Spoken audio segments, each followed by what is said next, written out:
નમસ્કાર મિત્રો, સ્વાગત છે તમારું અમારી ચેનલ ગુજરાત ન્યૂઝમાં। આજના તાજા અને સૌથી મોટા સમાચાર જોઈએ તો ગુજરાતમાં મેઘરાજાનો વિરામ। છેલ્લા 24 કલાકમાં માત્ર એક તાલુકામાં 1 ઇંચ વરસાદ, 42 તાલુકામાં નોંધાયો વરસાદ।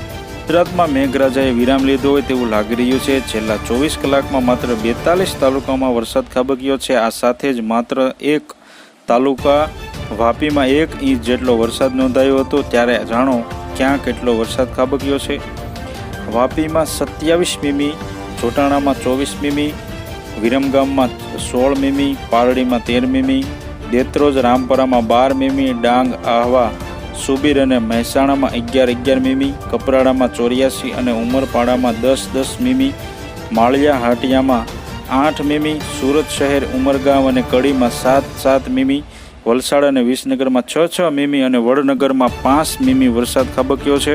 ધરમપુર અને બેચરાજીમાં 4 મીમી, ઓલપાડ, બારડોલી, વઘઈ, પલસાણા, ઊંઝા, પાલનપુર અને માણસામાં 3 મીમી, જાફરાબાદ, ખેરગામ, ડેડિયાપાડા, કલોલ, ખેરાલુ, નિઝર, માંડલ અને સતલાસણામાં 2 મીમી, જ્યારે ચીખલી, જલાલપોર, વાસંદા, કઠલાલ, ઉચ્છલ, સિદ્ધપુર અને કુકરમુંડામાં 1 મીમી વરસાદ નોંધાયો છે। આજે સવારે 6 વાગ્યાથી 8 વાગ્યા દરમિયાન 14 તાલુકામાં વરસાદ નોંધાયો છે। માલપુરમાં 11 મીમી, કામરેજમાં 7 મીમી, જસદણ, ખેરગામ અને ધરમપુરમાં 3 મીમી, પાટણ, ઊંઝા, પલસાણા, બારડોલી, વાસંદા અને કપરાડામાં 2 મીમી, પારડી, વાપી અને ધનસુરામાં 1 મીમી વરસાદ નોંધાયો છે। આથી જો તમે અમારી ચેનલમાં નવા છો તો અમારી ચેનલને સબસ્ક્રાઈબ કરી લેજો, જેથી તમને અમારા નવા વિડીયોની માહિતી મળતી રહે।